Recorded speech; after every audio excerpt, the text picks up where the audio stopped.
পরিবেশের ভারসাম্য রক্ষা ও প্রাকৃতিক দুর্যোগ মোকাবেলায় আগামী ৫ বছরে দেশে ২৫ কোটি বৃক্ষরোপণ করবে সরকার। নির্বাচনী ইশতেহারের অংশ হিসেবে কাল শনিবার কক্সবাজারে এই কর্মসূচির উদ্বোধন করবেন প্রধানমন্ত্রী তারেক রহমান। পাহাড় এলাকা, উপকূল এবং চরাঞ্চল সহ দেশের সব অঞ্চলেই গাছ লাগানো হবে। থাকবে গাছের ট্র্যাকিং ব্যবস্থাও। প্রজেক্টে লুটপাট করলেই কঠোর ব্যবস্থার কথা জানান বন ও পরিবেশ প্রতিমন্ত্রী শেখ ফরিদুল ইসলাম। আর বিশেষজ্ঞরা বলছেন, গাছের রোপণ সহজ কিন্তু রক্ষণাবেক্ষণ কঠিন। লোক দেখানো কাজ না করার পরামর্শ দিয়েছেন বিশেষজ্ঞরা। তৌফিক মাহমুদ মুন্নার বিশেষ রিপোর্ট। যতই দিন যাচ্ছে ততই কমছে দেশের বনভূমি। অপরিকল্পিত নগরায়ন, বন উজাড় ও পাহাড় ধ্বংস পরিবেশকে হুমকির মধ্যে ফেলছে। চট্টগ্রাম, কক্সবাজার এবং পার্বত্য অঞ্চলে অব্যাহত পাহাড় কাটার ফলে ভূমিধস, বন্যা এবং জীববৈচিত্র্যের ক্ষতি বাড়ছে। বনাঞ্চলে জীববৈচিত্র্য ফিরিয়ে আনতে নির্বাচনী ইশতেহারে ২৫ কোটি বৃক্ষরোপণের অঙ্গীকার করে বিএনপি।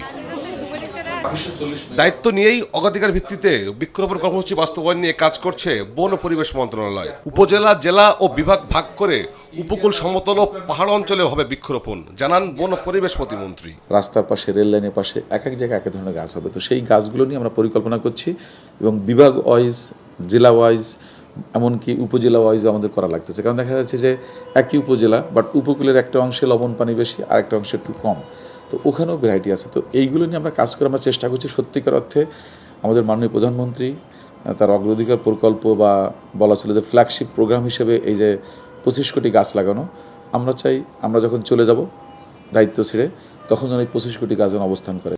শুধু গাছ রোপণই নয়, সেই সঙ্গে গাছের রক্ষণাবেক্ষণের জন্য ট্র্যাকিং ব্যবস্থা থাকবে। প্রতিমন্ত্রী জানান, বৃক্ষরোপণ প্রজেক্টে লুটপাটের কোনো সুযোগ নেই। প্রত্যেকটা গাছের একটা ট্র্যাকিং থাকবে, যে এই গাছটা কোন জায়গায় লাগানো হলো, ব্যক্তি পর্যায়ে যেগুলো করা হবে, এবং ওই গাছটার বিভিন্ন সময় চিত্র আমরা দেখতে পাবো অনলাইনে।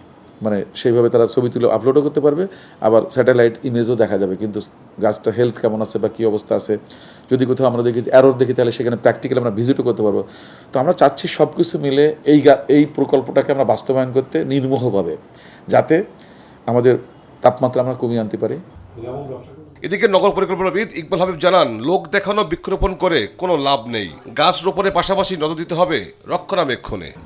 পরিকল্পনাহীন গাছ বিতরণ এবং রোপণ একটি প্রহসন ছাড়া কিছু না।